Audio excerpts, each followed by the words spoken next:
not even need Bowers game for me. Ahoy there, YouTube! I'm back again today for another game review. So today, very excited checking out Finger Guns at High Noon from Indie Board and Cards. This is for 3 to 8 players, ages 14 plus. It'll take you about 20 minutes to play. And in Finger Guns at High Noon, you're going to be in the wild, wild west. And you're going to be shooting people, you're going to be healing up, you're going to be lassoing, trying to gain some cool asymmetrical special abilities in this very bizarre, fast-paced, gun-pointing, rootin', tootin', shooting game. Yeah, it's a weird one. Let's open it up, check it out, and I'll tell you what I think. Alrighty then, let's take a look at what you're going to get inside of Finger Guns at High Noon. So first and foremost, we have our handy dandy rule booklet, 6 small pages, very well done. You'll probably need this 2 or 3 times, never really need it again. Very well done rule booklet. So in Finger Guns at High Noon, what you're trying to do is survive. If you're either trying to be the last person left standing or one of the last 2 people left standing if you're playing at the higher player counts. Just that simple, but it's not going to be that easy because people are going to be lighting dynamite, people are going to be shooting guns, people are going to be doing boom power shots and all sorts of stuff like that, as you'll see in a minute. So let's go over the components, then we'll get into the gameplay. Oh, last thing I did want to mention is that even though you're dead, you can still win as the ghost. So it's not just survive, there is an alternate way for the ghost to win if there are no survivors. So let's go ahead and go over the components, then we'll get into the gameplay. So component-wise, the biggest component you're going to have is this super incredibly useful player aid card right here, which is going to allow you to keep track of your health around the outside. It's also going to tell you the 6 different actions in the game with pretty in-depth descriptions, which will help you learn when you're first learning the game. And it's going to have the different ghost actions on the back as well. So super useful. The next thing you're going to have are these player aid, are these special power cards. So there's keeper cards, there's instant cards, and one of these is going to pop up each day, and people are going to have the opportunity to earn these cards and potentially gain, some asymmetrical special abilities type of things. Last but not least, we have the Sheriff badge right here, which doesn't mark first player or anything like that. I'm actually going to leave that over to the side, and we'll explain that one in a second. So let's go ahead and talk about how a mock round works, or a turn works, I should say. So in a turn, what's going to happen is you're going to discuss things, and this is a very open, free-form discussion. You might be like, I feel like we should all shoot this person because they're very low on health, or they're very high on health, or maybe we should posse. How about we posse real fast? Or maybe we, nobody lasso because I'm going to lasso, and the next time you can do it, or something like that. So you're going to be discussing things. But the very interesting thing about this, because this is a round that we're having right now where we're talking about different things, is anyone, except for the sheriff, which will make sense in a second, can just say, 3, 2, 1, go! And then everybody has to do their hand things. So that's how a round is going to go. People are going to discuss, and then someone's just going to randomly say, 3, 2, 1, go, whenever they want to. Anybody can do it except for the sheriff. Now, whoever says 3, 2, 1, go takes the sheriff badge, so they won't be able to say it next time. So now you can see what the sheriff badge does. It just kind of makes it so that one person doesn't say 3, 2, 1, go, 3, 2, 1, go, 3, 2, 1, go, 3, 2, 1, go as fast as they can every single time. Now, what are you going to be talking about? Well, you're going to be talking about the 6 different actions that you can do, and everyone's going to be able to pick one of the 6 actions. So the first one is posse. You're just going to put your thumbs up. If half or more of the current survivors choose posse, then everyone else that didn't choose posse loses 5 health. So that's the thing, and that's actually the first thing that happens. This actually shows you the order in which you do it. So posse actions would take place first. Then you get to the saloon actions, where you're going to put up either 2, 3, or 4 fingers. This is going to represent you gaining health in the game. But the catch is, if you go 4 and someone else goes 4, then neither of you get 4, which can make things very interesting because when you know a lot of people want to heal, you're like, should I go 2 and be safe? But what if somebody else goes 2 and be safe, and then somebody else goes 4, and there's a little bit of a meta game inside of there, which is really cool. Next, you have the shot, the one you want to do, shoot somebody. Pretty simple. You aim your gun at them, your finger gun, and they're going to lose 2 health.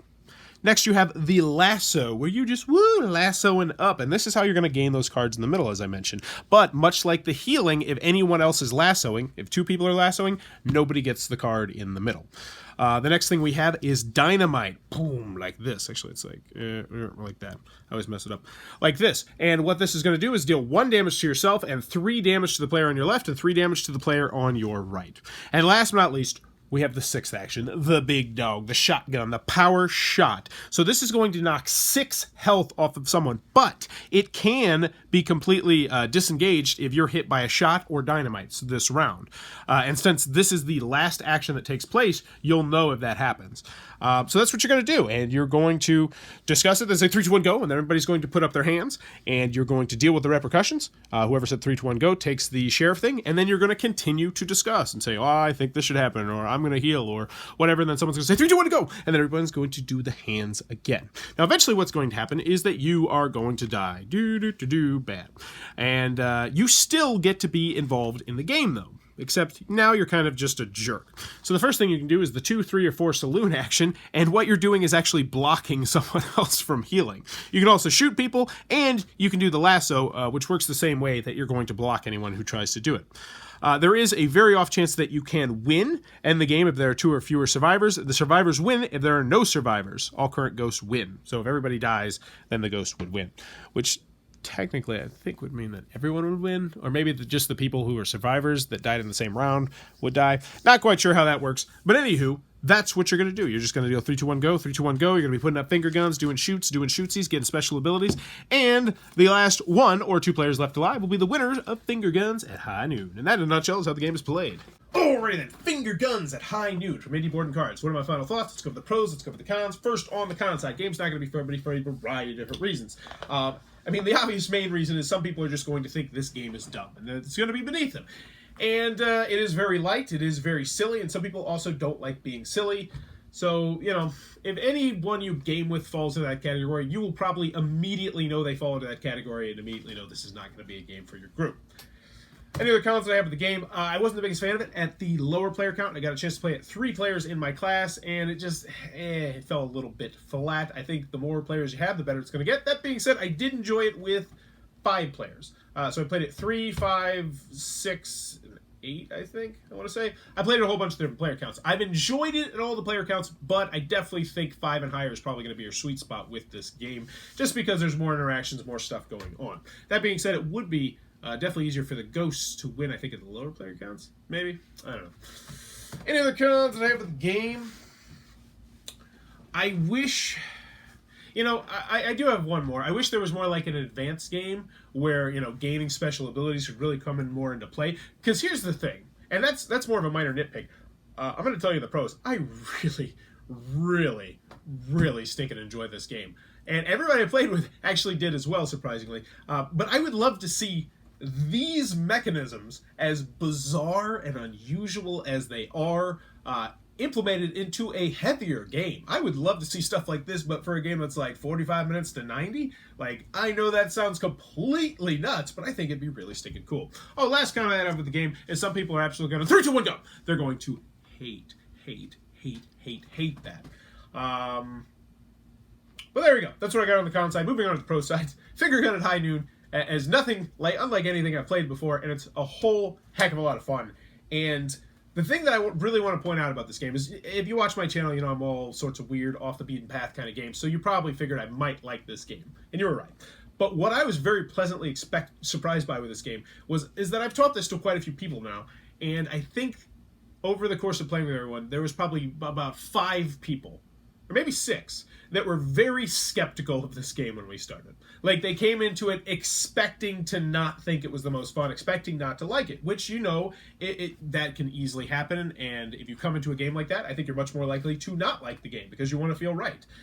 But every single person that played the game, that came in with that preconceived notion, liked the game still. That's just a testament to the game. And so what do I like about Finger Guns at High Noon? It's a very different game. It's just so weird. I love the 3, 2, 1, go. I think it's so fun. I love when I'm just casually talking, like, well, how about we possibly 3, 2, 1, go? I like to catch people off guard like that. I like when you know it's going to happen. I even had a game where 2 people were just doing it back and forth, and it made it such an insane game.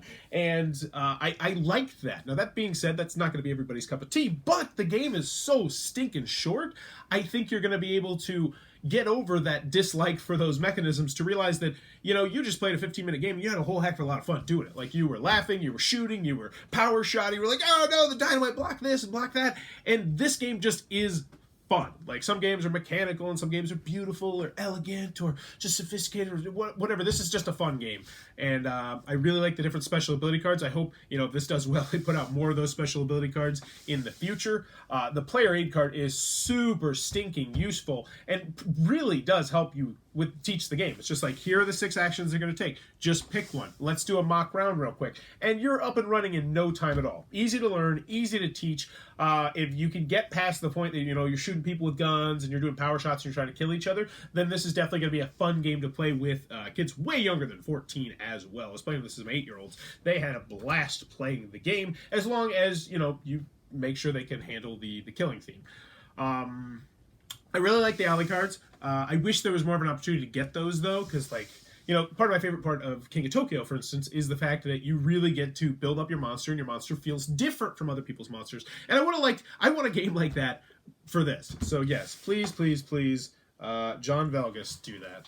If it's just for me, like a 45 to 90 minute lightweight Euro using these mechanisms would make me so stinking happy.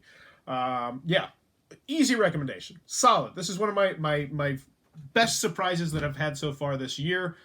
Absolute recommendation, especially if you're in the market for a filler weight game, a game that can accommodate a large player count, which is another huge thing that I absolutely love. This one is going to be getting off my shelf quite frequently, I have a feeling, in the future. That is Finger Guns at High Noon from Indie Board and Cards.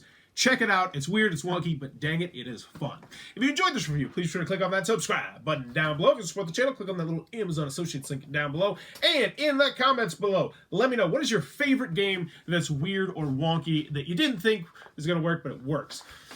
Me personally, I'm going to go with, Battlefold. So Battlefold is this really bizarre game from a company I think called Happy Baobab. And it is a folding game. They have quite a few folding games, but this one, you fold, and then you fold to, like, move these miniatures around a board, and yeah, I really stinking like that game. Doesn't sound like it should work, but it worked really well. But let me know in the comments below, and as always, thanks for your time, YouTube.